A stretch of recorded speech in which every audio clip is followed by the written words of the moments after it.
Bienvenue dans l'histoire de voyage dans le temps la plus crédible du monde. Un des récits les plus documentés qui nous raconte qu'une personne aurait bel et bien réussi à voyager à travers les époques. Aujourd'hui, on parle de Sergueï Ponomarenko. Cette histoire fantastique, elle débute le 23 avril 2006 dans les rues de la ville de Kiev, la capitale de l'Ukraine. Pour vous placer le contexte, 2006, c'est l'année de Desperate Housewives et de la chanson Jeune demoiselle de Diams. Ce jour-là, un jeune homme d'une vingtaine d'années erre et regarde avec insistance les bâtiments de la ville comme s'il ne reconnaissait pas l'endroit où il se trouve. Il attire l'attention de plusieurs personnes qui passent par là, qui le trouvent agité et effrayé et qui s'arrêtent sur ses vêtements neufs particulièrement démodés. Genre le mec est en bon état mais ça fait 50 ans que plus personne s'habille comme ça. Est-ce que ce jeune homme c'est un touriste qui serait perdu? Est-ce qu'il est en détresse? Est-ce qu'on doit l'aider? Bref, l'homme toujours aussi stressé commence alors à vouloir se renseigner sur les lieux qui l'entourent et demande aux passants de lui indiquer une certaine rue. Il arrive à obtenir aucune réponse satisfaisante et son attitude déroutante attire l'attention de deux policiers qui s'approchent alors de lui. Il réitère sa demande auprès de ces policiers, il demande son chemin, sauf que problème, la rue qu'il cherche, la fameuse rue Pachanaya, ne semble plus exister depuis longtemps. Lorsque les policiers, dans l'optique d'aider ce jeune homme perdu, sortent une carte de la ville, ils s'aperçoivent qu'à la place de la fameuse rue se trouve en fait une espèce de décharge. Les deux policiers sentent bien qu'ils ont affaire à une personne un peu chelou, ils se rendent compte qu'il a des vêtements en look vintage, mais c'est pas sur ça qu'ils s'arrêtent. Leurs yeux sont surtout attirés par le vieil appareil photo qui pend autour de son cou et qui a l'air tout aussi neuf que ses vêtements alors qu'on est à peine 1 an de la sortie du premier iPhone. Les policiers demandent au jeune homme ses papiers d'identité, celui-ci s'exécute et on apprend donc son nom, Sergueï Ponomarenko. Mais là encore, les policiers s'aperçoivent non pas d'un, mais de deux nouveaux petits soucis avec ce Sergueï. Premièrement, le passeport que Sergueï leur présente est un passeport de l'Union soviétique datant de 1956. Alors non, le problème c'est pas que le passeport est périmé depuis des dizaines d'années, même si bonne chance pour avoir un rendez-vous à la mairie pour le refaire, mais c'est surtout que si vous êtes pas trop con et que vous avez suivi à l'école, l'URSS c'est finito depuis 91. Et comme on le disait, notre histoire elle se passe en 2006. Les policiers sont donc pas vraiment habitués à voir circuler ce genre de passeport, encore moins quand il appartient à un mec qui a l'air super jeune. Deuxièmement, et c'est ce qui est le plus étonnant, c'est que le passeport de Sergueï indique qu'il est né à Kiev en 1932. Mais à moins d'être Benjamin Button, le mec que les policiers ont devant eux n'a pas 74 ans, il en a grand maximum 25. En plus de ça, son passeport a l'air lui aussi super neuf. On y voit une photo d'identité qui ressemble plutôt bien à Sergueï et surtout il y a le sceau officiel de l'Union des jeunesses léninistes communistes estampillé à l'intérieur. Donc il est quasiment impossible pour eux qu'il y ait une fraude. Tout ça cumulé renforce l'idée que le mec n'est probablement pas de cette époque. Les policiers demandent alors à Sergueï pourquoi il est ici et ce qu'il compte faire, mais tout ce que Sergueï répond en boucle, c'est qu'il n'en a pas la moindre idée. Quand ils continuent leur enquête, ils vont lui demander quelle date on est aujourd'hui, et Sergueï leur répond tout simplement, le sourire aux lèvres, le 23 avril 1958. Alors le jour est bon, le mois est bon, mais l'année, pas du tout. Les deux policiers savent absolument pas quoi faire de ce mec chelou et probablement amnésique, et ils se mettent à traiter Sergueï comme s'il était atteint d'un trouble mental quelconque. Faut pas trop leur en vouloir. Ils vont donc l'envoyer dans un hôpital psychiatrique afin qu'il se fasse évaluer et soigner, et aussi probablement un petit peu pour se débarrasser du mec. Même si Sergueï ne veut vraiment pas se retrouver dans un hôpital psy, il a pas trop le choix. C'est soit ça, soit les policiers lui foutent une amende pour vagabondage. Sergueï est alors emmené dans un hôpital privé et il rencontre son psychologue attitré du nom de Pablo Koutrirov. Et il faut noter que cet hôpital, il possède tout un attirail de caméras de sécurité qui nous permettent de voir qu'en arrivant, Sergueï s'est montré encore plus stressé et confus que devant les policiers en plein Kiev. Une femme qui travaillait à l'accueil de cet hôpital souligne le fait que Sergueï avait l'air de faire une fixette sur son téléphone portable et refusait de lui laisser ses affaires, ni son manteau, ni son appareil photo. Une fois dans le cabinet du psy, Sergueï devient encore plus prudent et s'attarde sur chacun des objets qui se trouvent autour de lui, presque comme s'il en reconnaissait aucun. Il fixe l'horloge au mur un long moment, comme s'il était figé devant, et l'entretien avec le docteur Koutrikov va commencer, et il sera entièrement enregistré. Le psy se montre patient, décide d'aller dans le sens de Sergueï pour ne pas le brusquer et lui demander s'il se souvient de comment il s'est retrouvé ici en 2006, alors qu'il pense ne pas avoir quitté l'année 1958. Devant la bienveillance du docteur, Sergueï se détend un peu et décide de dire sa vérité. On apprend qu'il s'appelle bien Sergueï Ponomarenko, qu'il est effectivement né le 16 juin 1932 à Kiev,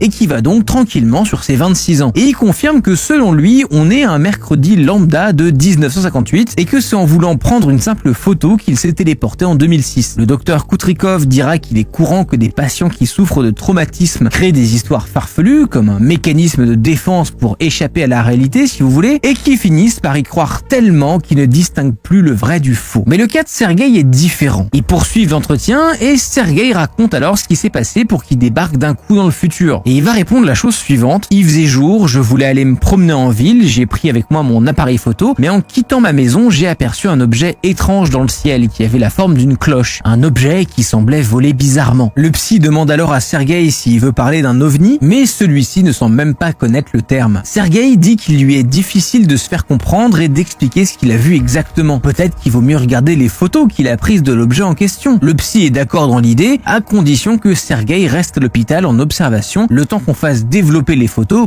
C'est de la pellicule à l'époque. L'attention du docteur est piquée et il décide de regarder de plus près l'appareil photo que Sergueï tient toujours en main. Et il se trouve que c'est un vieil appareil photo argentique de la marque Yashica Flex, comme neuf, que Sergueï a dû se procurer il y a maximum 2-3 ans. Le docteur Koutrikov s'intéresse un peu à la photographie et il repère directement qu'il s'agit d'une antiquité super rare pour l'époque, ce qui veut dire que ça va être une galère pour réussir à développer la pellicule à l'intérieur, parce qu'on fait plus d'appareils comme ça depuis les années 70. Et la technologie utilisée est loin d'être la même qu'au 21e siècle. Alors d'autres auraient ramé pour trouver quelqu'un pour les aider, mais par chance, le docteur Koutrikov connaît la personne idéale, un expert photo du nom de Vadim Poisner. Lui aussi, il est surpris de voir une pellicule aussi vieille et pourtant en si bon état, surtout qu'il arrive à remonter l'info et découvre que cette pellicule a été fabriquée en 1956. Vadim, on l'appelle pas expert pour rien, et réussit sans trop de problèmes à développer les photos prises par Sergueï. Les photos sortent et le docteur Koutrikov semble bel et bien reconnaître sa ville à quelques différences près. Les voitures, les vêtements des gens, les panneaux, les bâtiments. Ah oui, la pellicule contient en effet des photos de Kiev, mais dans les années 50. Pour le moment, la version de Sergueï semble être la pure vérité.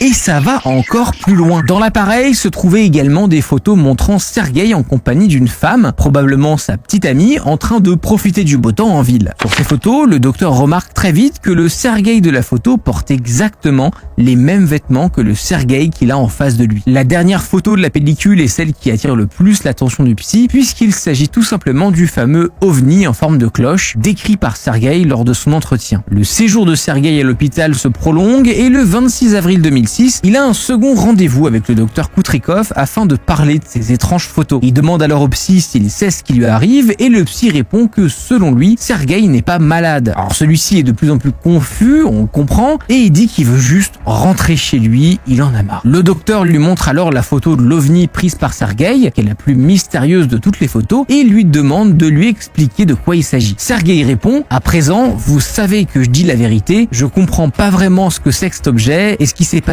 au moment où je l'ai pris en photo, quand j'ai regardé mon appareil et que je me suis retrouvé ici, à votre époque. Le docteur Koutrikov étant un homme de science, son premier instinct n'est pas de douter de la véracité de la photo et du récit de Sergueï, mais plutôt de se dire que s'il s'agit bien d'un vaisseau extraterrestre, alors peut-être que certaines entités futures ont réussi à maîtriser le voyage temporel. À la fin de leur second entretien, Sergueï se retire dans sa chambre et ferme la porte. De son côté, l'expert en photo Vadim ne revient pas du parfait état dans lequel se trouve la pellicule, surtout que normalement, cette pellicule, elle peut être conservée entre 20 et 30 ans, à condition d'être congelée et totalement hermétique. Plus Vadim y pense, et plus il souhaite s'entretenir avec Sergueï et lui poser des questions supplémentaires. Mais le mystère autour de cet homme continue, puisque tout d'un coup, Sergueï est introuvable. Le mec s'est tout bonnement volatilisé. Si on voit bien sur les caméras de surveillance de l'hôpital qu'il est retourné dans sa chambre, on ne le voit sortir à aucun moment. La seule sortie possible pour quitter l'hôpital, elle est constamment surveillée par les caméras et sous tous les angles. En plus de ça, il y a des barreaux aux fenêtres de la chambre de Sergueï. Bref, c'est tout bonnement impossible de s'en échapper sans se faire attraper. Derrière lui, il laissera son appareil photo et les photos qui vont avec, un journal et ses notes prises avec le psy. Forcément, hors de question de laisser un mec comme Sergueï dans la nature,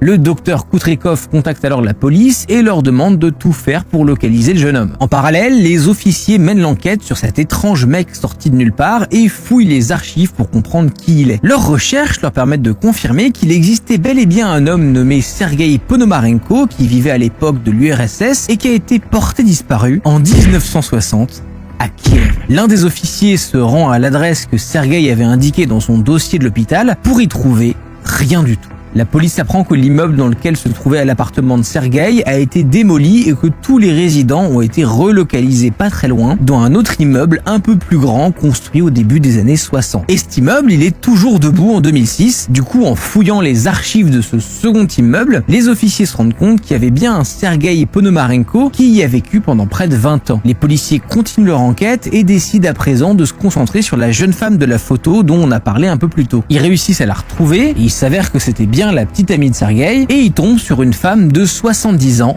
Valentina. Valentina va accepter de s'entretenir avec la police et leur apprend qu'en effet, Sergueï a disparu un jour d'avril 1958 avant de revenir à peine quelques jours plus tard, juste avant qu'elle ne se résolve à appeler la police. Et ce qui est vraiment chelou, c'est que le laps de temps de sa disparition de l'époque correspond parfaitement au laps de temps qu'il a passé en 2006. Valentina se rappelle qu'en revenant à son époque, Sergueï avait l'air nerveux et lui avait ordonné de ne rien dire à personne. Et ça a duré 2 ans comme ça. Valentina retrouve une photo de Sergueï prise en 1958 dans un de ses albums photos et la compare aux photos que lui montrent les policiers. Et là, elle est super confuse. Et les policiers lui expliquent qu'ils pensent que quelqu'un essaie de se faire passer pour son ancien petit ami, sauf que les deux ont exactement les mêmes vêtements et que toutes les histoires semblent parfaitement concorder. D'ailleurs, en revenant à son époque en 58, Sergueï aura apparemment donné une interview à la radio où on pouvait l'entendre prédire l'avenir. Lors de cette émission, il aurait expliqué que dans le futur, on utilisera des cœurs artificiels pour sauver des vies, les téléphones seront sans fil, mais surtout on aura tous des micro-ondes. Oui, parmi toutes les avancées technologiques qu'il a pu découvrir dans ces quelques jours en 2006, le truc qu'il a le plus